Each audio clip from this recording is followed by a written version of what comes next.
You ready for another one? Nickelin, helmet and gloves. Maxwell Reaver, helmets and gloves. Tyler Walton. Since 1981, Lieutenant Keith Wyatt has been training would-be fire department candidates. Begin. In that time, he has earned the utmost respect, You're standing at the rear of the apparatus. is the ultimate wealth of firefighting knowledge, Key time. You have 2 green lights now. Also, you have a reading on your speedometer. and could very well be responsible for the majority of the firefighters in the city of Seattle. Go.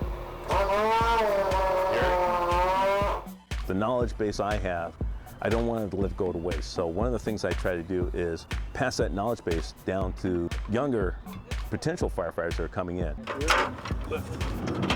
There are 2 levels of cadets. Junior cadets, who range from 16 to 21 years old, and is very much the entry level of firefighting.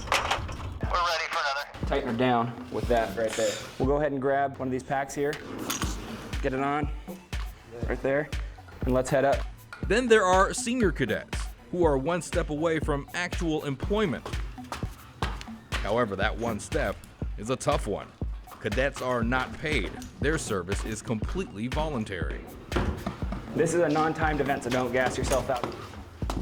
Ben Bergstrom is a senior cadet, and on this day, he happens to be working with new cadets in the physical ability test. Just a year ago, he was one of them. But now he's in a leadership position as a lieutenant senior cadet who can offer guidance in the learning process. All right, time begins when you go through the doors. It's such a vast amount of information that you have to learn. You're not going to be right on everything. 1 minute to go. It could very well be the longest interview process for any city job. Getting actually hired as a Seattle firefighter can take up to 2 to 3 years on average. During that process, cadets are constantly being judged and weeded out. Anybody who is looking into joining firefighting knows how incredibly difficult it is to actually get hired.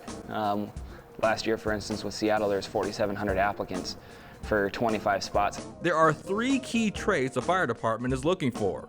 Do the cadets have the cognitive skills, the physical ability, and most importantly, do they have the heart to serve and sacrifice? We say the cadet program is like a bank account. The more you put into it, the more interest you're going to get out of it. We give it a couple good turns. Being that it's unpaid, it's fairly common for fire cadets to work other jobs and put in their firefighting training Saturday mornings. Pass your test to the center. Whether it's in the classroom, learning the fire points of a fire hydrant, or operating the pump on a truck, there are endless details to know. If there's anything easy about being a Seattle fire cadet, it's failing. They're here to get training in firefighting. They're going to make mistakes. The thing is, we don't want any major mistakes. The thing is, they're going to learn more from those mistakes than they would if they do it perfectly every single time. And if you go into it with the attitude, I can't do anything wrong, I don't make mistakes, it's not going to end well for you because, people know that. And, it's going to rub people the wrong way. Give you Nickelin. Nickelin? Come on up. Day 1 is the physical ability test. There are 6 activities which test various degrees of strength. Be it carrying a ladder, Good job. We maintain 3 points of contact at all times. climbing a ladder, or going up steps with full gear. Those are manageable, but let me introduce you to the equipment hoist.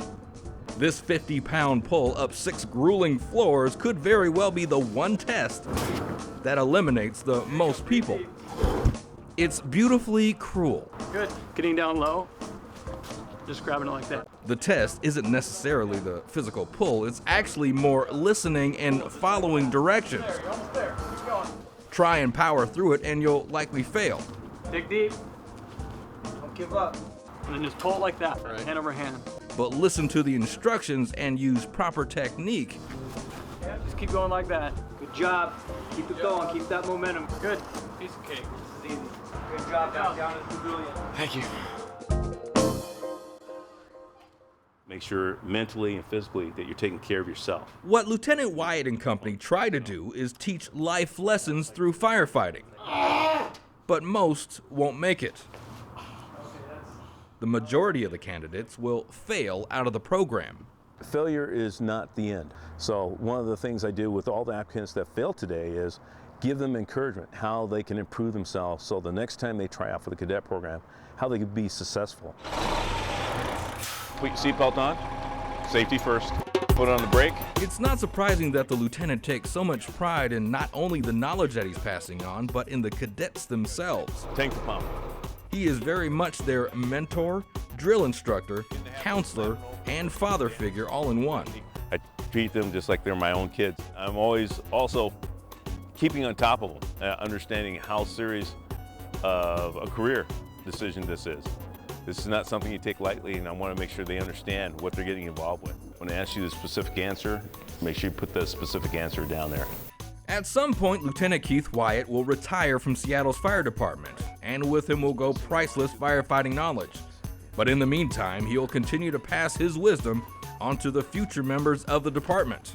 And after 32 years of doing it, is it getting old? Nope. Every day, I'm just fortunate enough. I wake up and I say, I get to do the job I love. And they pay me to do it. That's good. You're complete. Watch CityStream Thursday nights at 7 on the Seattle channel, or get video on demand and podcasts anytime at seattlechannel.org.